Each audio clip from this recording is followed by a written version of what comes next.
Hello again and welcome to another Warhammer 40k Militarum Tempestus tactics video. So today we'll be continuing our basic tactics series where we look at all the different weapons and units available to Militarum Tempestus and we go through what is good about them, what's bad about them, where you should be using them, what units you should be equipping them, how to use them effectively in your army, and generally, are they even worth it? There are some weapons which aren't worth it to the Militarum Tempestus. They don't fit in with the style. So we've looked at grenade launchers and hotshot volley guns, which grenade launchers are meh, but hotshot volley guns are really cool. But the problem is they're heavy weapons. They don't quite work. But today we're going to be looking at another weapon which sadly in 8th edition is no longer a really good choice for the Tempestus. Okay? We're going to be looking at the Flamer. Now, I have recently, at the beginning of 8th edition, I want to tell you, at the beginning of 8th edition, I was not a huge fan of the Flamer. I always said, what is the point in taking a Flamer when you can take a plasma gun? Same points. But recently, as my autocannon, as I've been using more autocannons, and this is my regular guard, in using autocannons for regular guard, I've been using more flamers. And the reason being is that flamers are just, they're still cheap, relatively speaking, still only 7 points. But they're definitely more of a throwaway weapon, and they do have their uses. And the fact that they hit automatically is a really big deal for guard, one that I haven't, at the beginning of 8th edition, didn't fully appreciate. But now, we've talked about how the meta has changed, how heavy bolters really aren't as good as they used to be now, and autocannons are becoming more and more important versus things like Talos and Custodes. But the other big thing, which are armies that Imperial Guard struggle against, but another big thing that the Guard struggle against is enemies with the -1 to hit ability. Now, some of these abilities are over a certain range, like 12 inches, and many of you will say, well, the Flamer is pointless in that situation, because if you're within 12 inches, then your other weapons won't be -1 to hit. Now, that's true. But there are plenty of armies out there which just have the ability to get a -1 to hit no matter the range. Lightning reflexes on most Eldar units, for example. The Custodes banner, I believe, is just a -1 to hit to all Imperium units around it. So the Flamer has become, in my regular guard army, a bigger and bigger deal. However,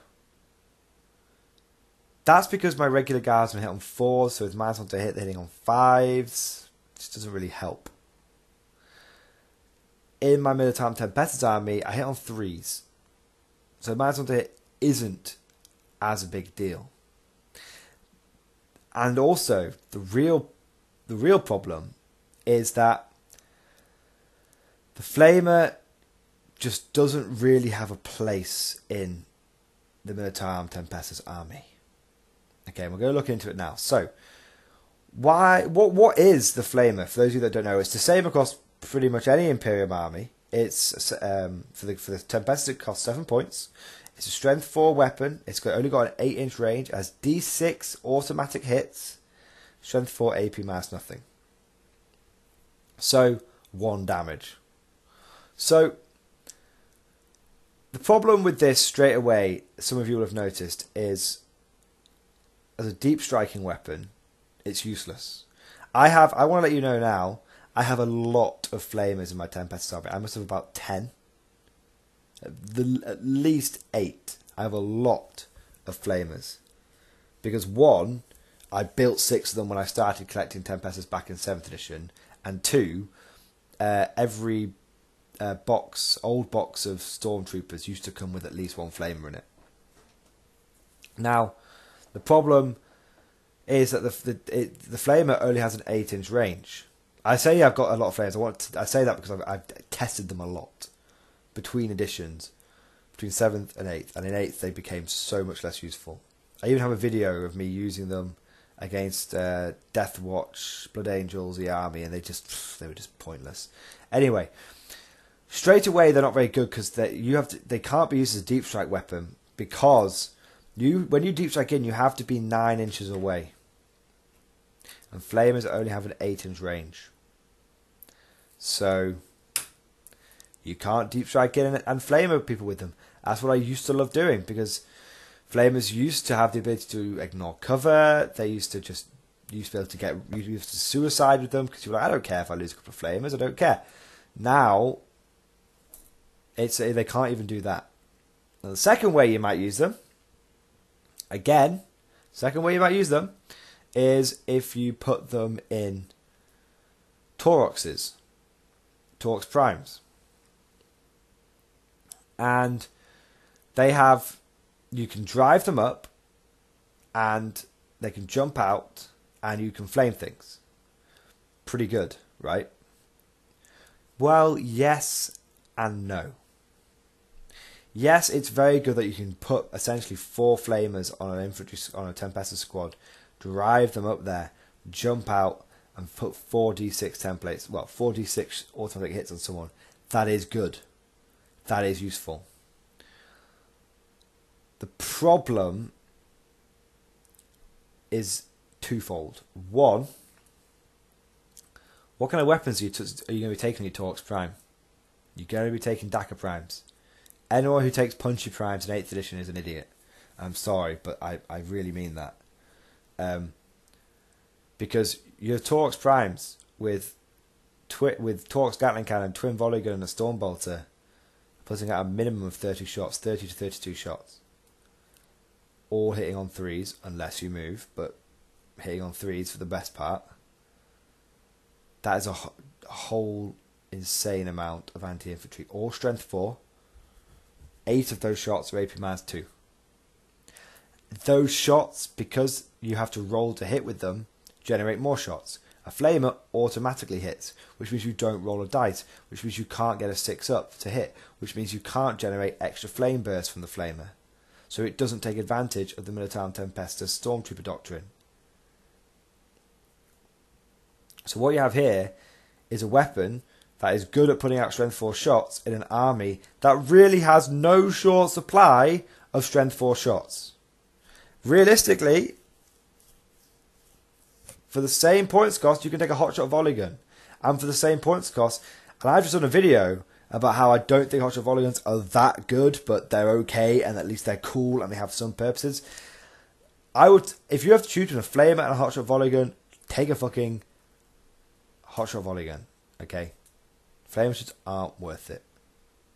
And again, what you have to tell yourself is the flamer is very good. The flamer is in theory very good at clearing out swarms, things like Nids, Orcs, but it always struggles against things like power-armed Marines. Well, you know what doesn't struggle against any of those targets? Is a hotshot lasgun, a basic hotshot lasgun. Because if you're putting it against a typical horde like Gaunts or Nids, then guess what? You're wounding on 4s. You cut through their armour. It's the same thing as wounding on 3s and them getting a 6 of save. It's exactly the same. So why wouldn't you just take a hotshot lasgun? We can get a guaranteed 4 shots and could generate additional shots. Let's be realistic here. What do you think is going to cut through more little bugs? Okay, 4 flamers. Yeah, a squad of 10 with 4 flamers, or a squad of 10 with 10 hotshot lasguns, with first rank fire, second rank fire on them. We're looking at 40 shots. We're looking at least 8, maybe if you're lucky, 10 additional shots. So you're looking at 50 shots from those hotshot lasguns. Wounding on 4s, 25 wounds. That's 25 gaunts dead. That's a swarm just gone. The flamers can't do that. The flamers on average will give you 14 hits. Okay, 14 hits. Now, yeah, you do have your hotshot lasguns, and to be fair, you know you've got 6 guys with hotshot lasguns. I mean, there's a sergeant obviously, but just to keep it easy, you've got 6 guys with hotshot to keep the comparison fair. You've got 6 guys with hotshot lasguns. You know, but it's just not going to be the same. You've got 14 shots plus. 6 times 4 is 24. You've got 38 shots with the potential to generate some extra versus you've got 50 shots. The flame is it's just not needed. Now, again, so we might be saying, well, what about the Overwatch potential? Okay, let's just be realistic about this, guys. Flamers don't stop Overwatch. Flamers don't stop Overwatch. Not even 4 flamers really stop Overwatch. It's just, and the realistic thing is just that if you're going to get charged, you're probably going to die as a Tempestus. You can't fight your way out of a wet paper bag, which is sad. I do think they should have weapon skill 3+, bliss skill 3+. They're still only strength 3, toughness 3. But you know, it really is it. But you know, it's just, you're not going to stop it. You're not a Death Watch with a frag cannon. You're a dude with a flamer. And ask yourself this: has your guard squad with a flamer ever really achieved that much on Overwatch specifically? No. So there you go. That's why flamers don't really work. Basically, to sum it up, guys, flamers, again, are okay. They have a specific role, but you can't deep strike in and flame things out of cover anymore, which was the #1 reason for taking them. They're in an army which has easy access to strength 4 shots, and they're just outshined by a weapon that costs 1 point, which is a hotshot lasgun. So there you go. Tell me if I'm wrong. I am the guy that loves Flamer Stormies. Am I missing something here?